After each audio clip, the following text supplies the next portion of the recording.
กวดการคืนนับตั้งแต่ปอิงเอกสารนับแต่ศูนย์1คำแนะนำคณะพักกองบัญชาการปกส.แขวงไซสมบูรณ์จัดพิธีเสื่อมซึมคำแนะนำการก่อสร้างหน่วยพักปลอดใส่เข้มแข็งหนักแน่นขึ้นในตอนเช้าของวันที่20สิงหาคม2025ที่ผ่านมาภายใต้การเป็นประธานของสหายพันเอกอุดัยอินสุวรรณเลขาคณะพักกองบัญชาการปกส.แขวงมีคณะพักกองบัญชาการคณะพักหากฐานคณะหน่วยพักบรรดาห้องกองพันป้องกันเคลื่อนที่ค่ายคุมขังดัดสร้างตลอดหอดสมาชิกพักสมบูรณ์สำหองเข้าร่วมในพิธีสหายพันโทกิ่งคำจันลาตีคณะพักกองบัญชาการปกส.แขวงขึ้นผ่านมติตกลงบ่งตัวแต่งตั้งเลขาหองเลขาและคณะหน่วยพักที่ขึ้นกับคณะพักกองบัญชาการปกส.แขวงไซสมบูรณ์มติตกลงว่าด้วยการแต่งตั้งคณะรับผิดชอบติดตามกวดกาสุกยูและลงเลิกประเมินตีราคาคุณภาพของสมาชิกพักหน่วยพักปลอดใสเข้มแข็งหนักแน่นประจำปี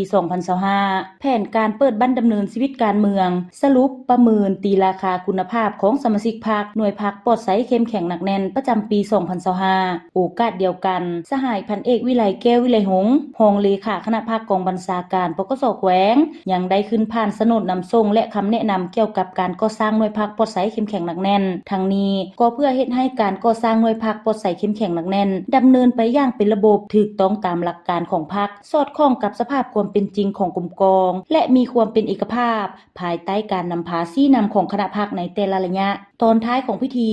สหายประธานได้มีคำเห็นโอลมพร้อมทางเรียกร้องมายังคณะพรรคคณะบัญชาแต่ละคันเอาใจใส่ศึกษาอบรมการเมืองแนวคิดเป็นกกสอดห้อยเข้าในทุกโครงเขตเวียกงานเพื่อเฮ็ดให้สมาชิกพรรคพนักงานนายและพลตำรวจได้รับรู้เสื่อมซึมกำแน่นต่อแนวทางนโยบายของพรรครัฐสุ่มใส่ปฏิบัติตาม5หลักการ3ทิศนำของพรรคอย่างเข้มงวดเป็นเจ้าการจัดตั้งเสื่อมซึมเผยแพร่แนะนำสุกยูติดตามกวดกาหากฐานพรรคหน่วยพรรคสมาชิกพรรคที่อยู่ในความรับผิดชอบของตนเป็นปกติต้านและสกัดกั้นแก้ไขปัญหาปรากฏการณ์ย่อท้อต่างๆในกำลังป้องกันความสงบก็คือหน่วยพรรคให้ได้อย่างขาดตัวสุ่มใส่ก่อสร้างสมาชิกพรรคให้มีคุณภาพมีคุณธาตุการเมืองหนักแน่น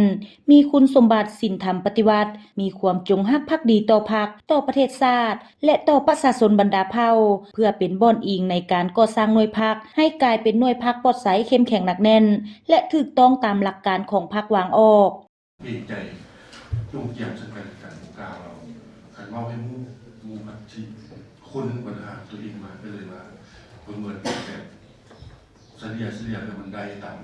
ำมาตรฐานในปฏิบัติไปอันนี้ก็